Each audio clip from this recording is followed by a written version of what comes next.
जय हिंद। आज मैं अपने देश के प्रति एक चिंता व्यक्त करने आई हूँ। जिस तरह देश में जातीय संघर्ष, बलात्कार, लूट, हत्याएं ये सब चल रही है। मैं ये जानना चाहती हूँ सभ्य समाज से कि जहाँ उजाला हो, अगर वहीं पर प्रकाश किया जाए तो क्या अन्य जगह का अंधकार दूर हो जाएगा? जो सभ्य समाज अपनी देश की संस्कृति, सभ्यता को मानता हो, जानता हो, अगर वहीं पर अपने देश की सभ्यता, संस्कृति को फैलाया जाए तो क्या असभ्य समाज का अंधकार दूर हो जाएगा? क्या असभ्य समाज अपने देश की संस्कृति, सभ्यता को मानने लग जाएगा? मैं ये जानने आई हूँ।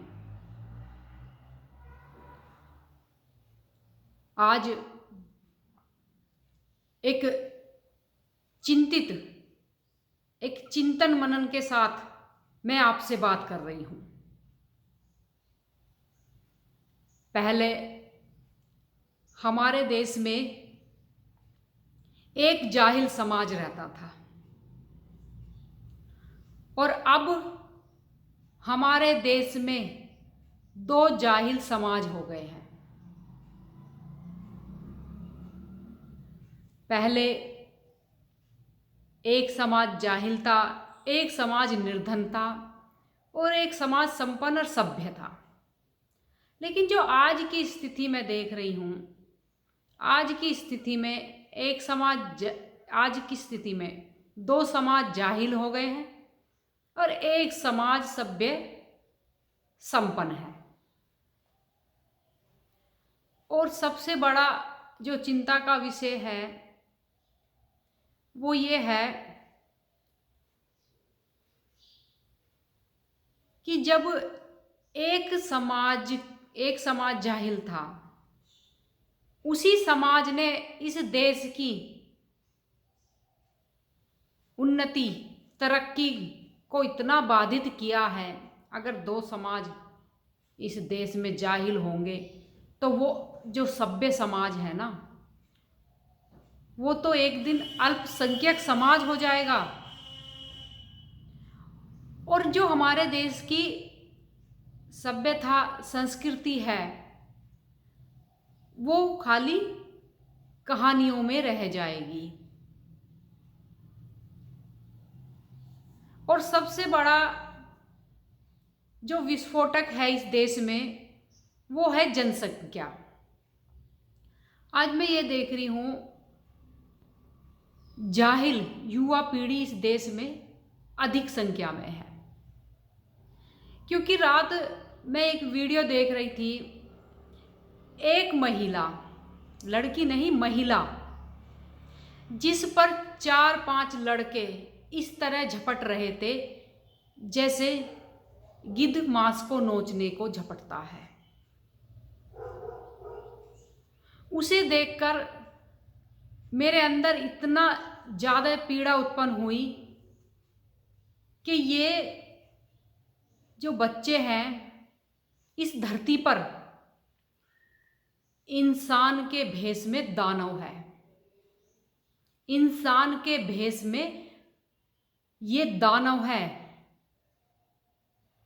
तो जब ऐसे दानवों को मैं देखती हूँ तो फिर मैं एक चिंतन और करती हूँ कि इससे अच्छा तो हिटलर नीति ही सही थी। हिटलर का एक मानना ये भी था कि अगर बीज खराब है तो फसल भी खराब ही होगी। अगर ये युवा पीढ़ी इतनी घटिया मानसिकता की है कि एक महिला पर 4-4, 5-5 खुले में झपट रहे हो गिद्धों की तरह, तो इनकी जनरेशन कैसी होगी? ये भी एक चिंता का विषय है। तो इससे अच्छा तो फिर हिटलर नीति सही है, सफा कर दो एक धोरे से। ऐसी दानव सोच वाली जनरेशन को, फिर तो हिटलर नीति ही सही है। तो ये मेरे मन की चिंता थी जो मैं आप लोगों के सामने लेकर आई हूं। अब इसमें हमें सुधार क्या करना चाहिए, ये भी एक विषय है, ये भी एक प्रश्न उठता है। तो हमें सुधार ये करना चाहिए कि जहां अंधकार है वहीं पर प्रकाश फैलाना चाहिए। जो असभ्य समाज है उसी में से देश प्रेमी, देशभक्त लोगों को उत्साह, प्रोत्साहन, बढ़ावा आगे बढ़ाना चाहिए। तभी तो उस असभ्य समाज का अंधकार दूर होगा। अब आप सोच रहे होंगे ये असभ्य समाज किसको कह रही है। देखिए, जो असभ्य समाज, मैं किसी विशेष समाज को नहीं कह रही, लेकिन सब जगह बैठा है असभ्य समाज। आज सड़कों पर उतर जाता है आंदोलन के लिए, अपने देश की संस्कृति सभ्यता को दुश्मन मान चुका है वो असभ्य समाज। क्यों उनके घर में आर्थिक सुधार नहीं है, क्यों उनके घर में संपन्नता, समृद्धि नहीं है, वो नहीं जान पा रहा वो असभ्य समाज। सिर्फ चंद विषय उनके सामने रखकर देश और देश के नागरिकों को दुश्मन बनाने का प्रयास कर रखा है और उसी समाज को आगे कर दिया है। तो हमें जहां अंधकार है वहीं से प्रकाश मिलेगा, जहां असभ्य समाज है वहीं से हमारी सभ्यता को बढ़ाने वाले, हमारे संस्कृति को बढ़ाने वाले, हमारे देश से, हमारे राष्ट्र से प्रेम करने वाले देश प्रेमी, देशभक्त मिलेंगे। बस हमें उनको बढ़ावा देना है, उन लोगों से बचाना है जो उनका ब्रेन वॉश करते हैं, उनको जीने नहीं देना चाहते और अपने जैसा ही असभ्य बनाना चाहते हैं।